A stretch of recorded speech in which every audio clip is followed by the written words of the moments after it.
खराब वाले दिनों से लेकर दुखद प्राकृतिक आपदा तक हवा बेहद विघटनकारी हो सकती है। हवा एक दुर्जय दुश्मन हो सकती है, लेकिन क्या होगा अगर यह शक्तिशाली शक्ति मौजूद ना हो? क्या हवाई जहाज अभी भी उड़ेंगे? मौसम कैसे बदलेगा?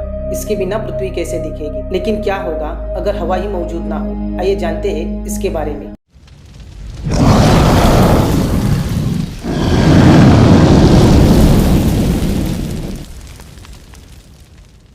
हल्के तापमान, बीज फैलाव, परागण, शुष्क क्षेत्रों में लंबे समय से प्रतीक्षित बारिश, आप इन चीजों के लिए हवा को धन्यवाद दे सकते हैं। प्रदूषित शहर में एक स्पष्ट दिन, हाँ हवा भी है। हमारे मौसम के पैटर्न और विविध पारिस्थितिक तंत्र बनाने में मदद करता है। इसके बिना पृथ्वी एक अलौकिक परागही ग्रह होगी। लेकिन हवा क्या है? मुझे आशा है आप मौसम के प्रशंसक हैं, क्योंकि हम आपके दिमाग को उड़ा देंगे। पवन पृथ्वी के असमान ताप का एक दुष्प्रभाव है। सूरज को समुद्र को गर्म करने में भूमि की तुलना में अधिक समय लगता है। इसका मतलब है समुद्र के ऊपर की हवा में कम दबाव होता है, जबकि भूमि के ऊपर की हवा में उच्च दबाव होता है। इन विपरीत वायु दाबों के विपरीत विसरण उत्पन्न होता है। प्रसार तब होता है जब उच्च सान्द्रता वाली कोई चीजों को संतुलित करने के लिए कम सान्द्रता वाली किसी चीज में चली जाती है। यह वही सिद्धांत है जिसके कारण आपके पेय में बर्फ पिघल जाए। मौसम के लिए प्रभाव विभिन्न वायु दाबों को एक साथ चलाने का कारण बनाता है, और यही हवा बनाता है। हवा और मौसम के पैटर्न भी पृथ्वी के घूमने से प्रभावित होते हैं। इसे कोरियोलिस प्रभाव कहा जाता है, और यह दक्षिणी गोलार्ध में तूफानों को दक्षिणावर्त और उत्तरी गोलार्ध में वामावर्त घूमता है। आखिर क्यों? प्रत्येक दिन पृथ्वी एक पूर्ण चक्कर लगाती है, लेकिन पृथ्वी के आकार के कारण अलग अलग बिंदु एक चक्कर पूरा करने के लिए अलग अलग गति से चलते हैं। भूमध्य रेखा पृथ्वी का सबसे चौड़ा हिस्सा है, जिसका अर्थ है भूमध्य रेखा पर एक समन्वय बिंदु की यात्रा करने के लिए दक्षिण और उत्तरी ध्रुवों में एक समन्वय बिंदु की तुलना में लंबी दूरी है,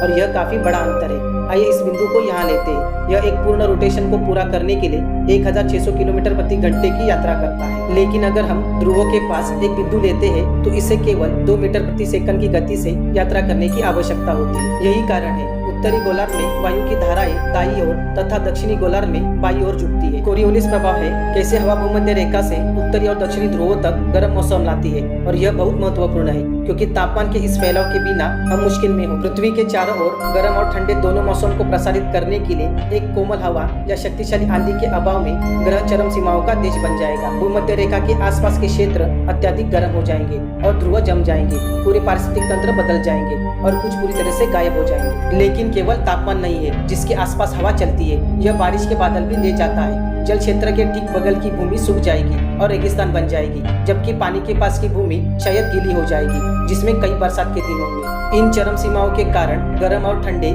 सूखे और गीले हम लोगों को निर्जन भूमध्य रेखा और ध्रुवों से उदारवादी की ओर पलायन करते हुए देखेंगे। यह उत्तरी संयुक्त राज्य अमेरिका, दक्षिणी कनाडा और दक्षिणी यूरोप जैसे स्थानों के लिए बहुत अधिक जनसंख्या तनाव का कारण होगा। यदि यह पर्याप्त नहीं था तो हवा की कमी से समुद्र की धाराएं गंभीर रूप से प्रभावित होंगी, जिससे मौसम का मिजाज और बदल जाएगा। पृथ्वी पूरी तरह से अलग दिखे। हमारे पास कोई तूफान नहीं होगा। कैटरीना तूफान ने 2005 में लुसियाना और मिसिसिपी में 1200 लोगों के जीवन का दावा किया, और संयुक्त राज्य अमेरिका की लागत $125 बिलियन थी। इसीलिए हो सकता है हमें अब तूफान के लिए बजट नहीं देना पड़े, लेकिन हमें अभी भी अधिक खर्च करने की आवश्यकता होगी, बस एक हवा रहित दुनिया में जीवित रहने के लिए। एक बात के लिए हमें बारिश से लथपथ तटीय क्षेत्र से धूप लेकिन शुष्क खेत तक पानी पहुंचाने के लिए बड़े पैमाने पर सिंचाई के बुनियादी ढांचे का निर्माण करना होगा। सिंचाई के साथ भी हम पर्याप्त भोजन का उत्पादन करने के लिए संघर्ष करेंगे, और अकाल दुनिया भर में फैल जाएगा। लेकिन चिंता न करें, आप अभी भी यात्रा करने के लिए एक हवाई जहाज पर चढ़ने में सक्षम होंगे। जबकि विमान उड़ान में हवा का उपयोग करते हैं, उन्हें इसकी आवश्यकता नहीं होती। हवा बस उन्हें तेजी से हवा में उड़ने में मदद करती है। इसके बिना उन्हें लिफ्ट ऑफ के लिए आवश्यक गति तक पहुंचने के लिए बस अधिक ईंधन जलाने की आवश्यकता हो। हवा हमारे वायुमंडल के लिए महत्वपूर्ण है, और अक्सर इसे हल्के में लिया जाता है। यह दृष्टि से बाहर, दिमाग से बाहर का मामला है। ये न केवल गर्म दिन के दौरान ठंडी हवा प्रदान करता है, यह हमारे पोषित पारिस्थितिक तंत्रों को भी बनाता है। अगर कोई हवा ही नहीं तो अमेज़न जंगल भी नहीं होगा, क्योंकि अमेज़न जंगल दुनिया के 25% ऑक्सीजन का उत्पादन करता है। अगर हम इसे खो देते हैं तो यह हमारे लिए बुरी खबर होगी। इसलिए हवा हमारे लिए बहुत महत्वपूर्ण है। अगर हवा ही मौजूद ना हो तो क्या हो सकता है, इसके बारे में हमने आपको पूरे विस्तार से बता दिया है। वीडियो अच्छा लगे तो लाइक करें, शेयर करें और सब्सक्राइब करें। हम जल्द मिलेंगे अगले वीडियो में, तब तक के लिए बाय।